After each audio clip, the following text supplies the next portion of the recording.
Il est 8h10, c'est l'heure de l'interview d'actualité. Thomas, ce matin, vous recevez Lila Boadma, réanimatrice à l'hôpital Bichat et membre du conseil scientifique. Bonjour et bienvenue à vous, Lila Boadma. On va regarder quelques-unes de la presse. Ce matin, Libération, face à la vague.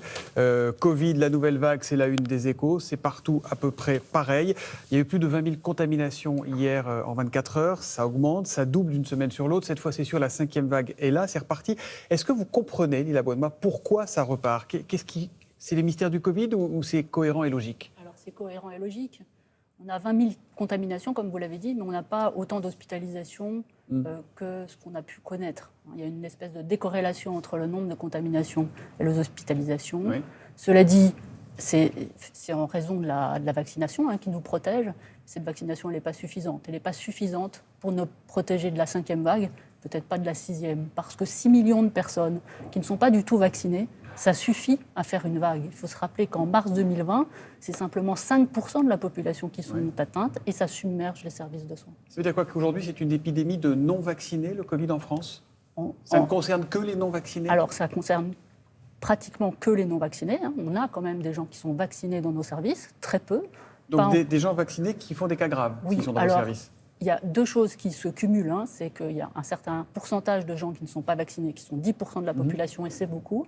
Et puis une immunité, comme vous le savez, qui diminue au cours du temps. Et au bout de 6 mois, l'immunité diminue. Et donc on a un pool de gens qui ne vont plus être immunisés, qui va augmenter progressivement s'ils ne reçoivent pas une dose de rappel. Alors, est-ce qu'elle vous inquiète ou pas, cette 5e vague ? On a l'impression qu'elle n'est pas complètement aussi grave que les autres. C'est parce que c'est le début ou c'est parce que vous êtes plus serein ? C'est pas aussi grave que les autres parce que c'est décorrélé pour l'instant avec le pourcentage des hospitalisations. 20 000 contaminations n'égale pas autant d'hospitalisations qu'en mars 2020.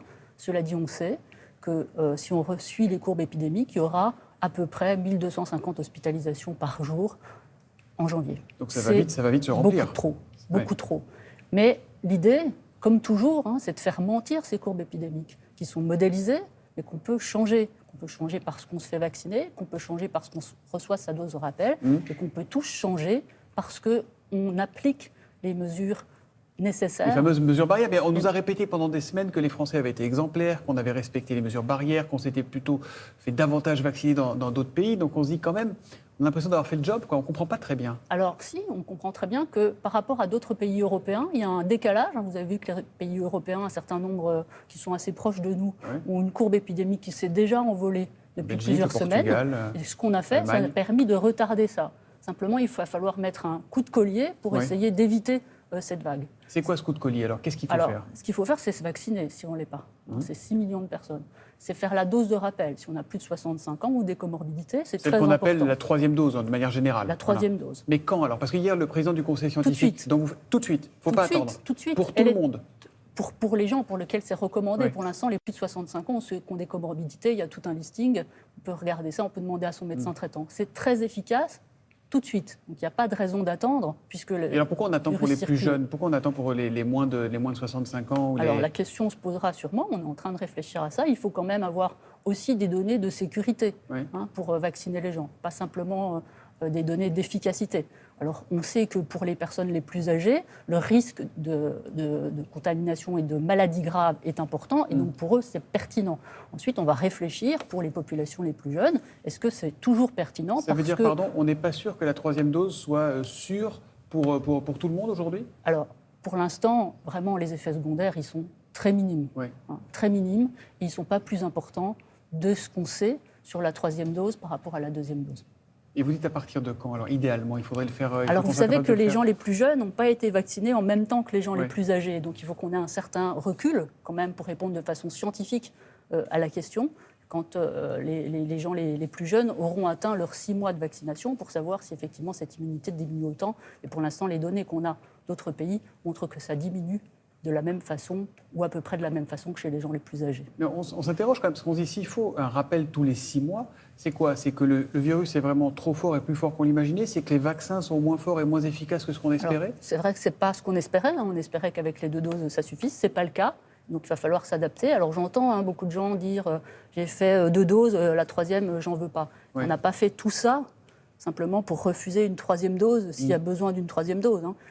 Si on refuse cette troisième dose, on perd une grande partie de son immunité, ce qui veut dire que finalement, on n'aura rien changé au cours de l'épidémie. Votre Donc, conviction, c'est que si on ne fait pas la troisième dose rapidement pour tout le monde, dès qu'on aura les données scientifiques dont vous nous parliez, on va replonger comme il y a 1 an ou comme il y a 2 ans? Si l'immunité diminue, et les données qu'on a, c'est que l'immunité diminue, quelle que soit la tranche d'âge, alors évidemment, on va pouvoir recontaminer les gens. Le pool de gens qui seront susceptibles au virus va réaugmenter. Ce n'est pas ça qu'on veut. Voilà. Et le masque, là, je vois que vous portez le masque. Vous ne le portiez plus, hein, je crois, sur les plateaux. J'ai toujours porté. Si, bon, en tout cas, il y a beaucoup de médecins qui ne le portaient plus. Est-ce qu'il faut le réimposer en extérieur partout? Il y a plusieurs villes qui ont décidé ça, à Toulouse, à Chamonix, à Blois, à Biarritz. Il faut le remettre dehors. Alors, tout le temps? Ce qui est important, déjà, c'est l'intérieur. C'est à l'intérieur qu'on se contamine. Donc, à l'intérieur, quand on n'est pas dans son foyer, il faut mettre un masque. Il faut aérer aussi. C'est très important, on ne le dit pas assez. Pas besoin d'aérer 1 heure, il y a besoin d'aérer 5 minutes. Tout ça, c'est important. Et puis, tous les gestes barrières sont importants. L'hygiène des mains, qui a beaucoup diminué. Il faut reprendre ça, la distanciation physique. Il faut reprendre ça aussi. Ça peut nous aider. C'est tous les outils qu'on a et qu'on connaît et que les Français ont bien adoptés qu'il faut remettre en place de façon plus efficace. On recommence à arrêter les bisous aux parents, aux grands-parents, par exemple, ou pas? Il faut arrêter. Alors, s'ils n'ont pas leur troisième dose, je pense qu'il faut arrêter. Oui. Tous ceux qui n'ont pas la troisième dose ont fait... C'est quand même pas très rassurant. Vous attendiez à ce qu'on en soit encore là en novembre 2021, honnêtement? Non. Non, honnêtement, non. Évidemment, je pensais qu'on a eu plein de moments où on s'est dit « ah ça y est, on est sorti l'arrivée du vaccin, et puis on voit qu'il y a le variant Delta qui est plus contagieux, et puis l'immunité qui diminue, bien sûr. Mais il faut quand même continuer à essayer de se battre et d'essayer de comprendre cette épidémie, d'accumuler des données scientifiques et de pouvoir donner les bons conseils aux gens. Je parlais de la presse tout à l'heure, les Échos. Il y a le Parisien aussi qui a un article en page intérieure. Y aura-t-il des fêtes de famille à Noël? Est-ce qu'on va avoir un Noël Covid comme l'an dernier? Est-ce que là, c'est inexorable compte tenu de la progression de l'épidémie et des trajectoires qu'on voit se dessiner? On a tous les outils qu'il faut pour arriver à diminuer ces contaminations. Il faut tous les associer. On entend souvent sous les plateaux de télé dire ça sert à rien, le masque, ça sert à rien, etc. Non, tout sert un peu à quelque chose et il faut cumuler. On est dans une situation complexe. Il n'y aura pas de solution miracle. Le vaccin, c'est ce qu'il y a de mieux, mais ce n'est pas complètement efficace à 100% et cette immunité diminue. Donc il faut cumuler l'ensemble des mesures si on veut passer des bonnes fêtes de fin d'année, parce que vous avez raison, le pic de l'épidémie ne sera pas très loin des fêtes de fin d'année. Il y a quand même quelque chose, j'y reviens, pardon, mais puisque vous dites qu'il faut une troisième dose, que c'est ça qui va nous préserver en plus des gestes barrières, pourquoi cette troisième dose? Pourquoi on n'y va pas maintenant? Pourquoi on attend encore la troisième dose pour tous?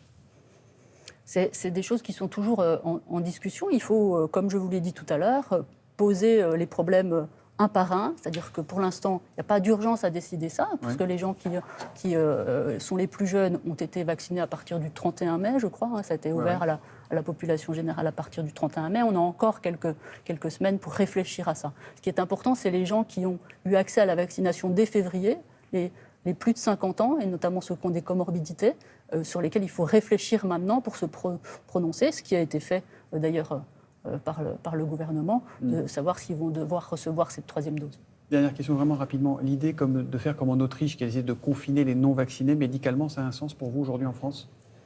Ça, c'est quelque chose auquel on n'a pas réfléchi. Tout se réfléchit, on peut poser la question, et puis il y a un problème qui est constitutionnel quand même. Ce n'est pas nous qui allons le résoudre, mais qui est un problème majeur. Voilà. Il faut savoir que quand même quand on est vacciné 2 doses, qu'on a plus de 65 ans, on perd de l'immunité, donc on peut être infecté. Donc ça va être compliqué de dire les vaccinés, il va falloir réfléchir à qui est vacciné, 2 doses, 3 doses, etc., les non-vaccinés, etc. Donc ça pose un problème complexe en fait. On était content de vous entendre, Merci. mais on n'est pas complètement rassuré. Merci beaucoup, professeur Boadma, d'être venu ce matin dans Télématin. Merci à vous. Merci.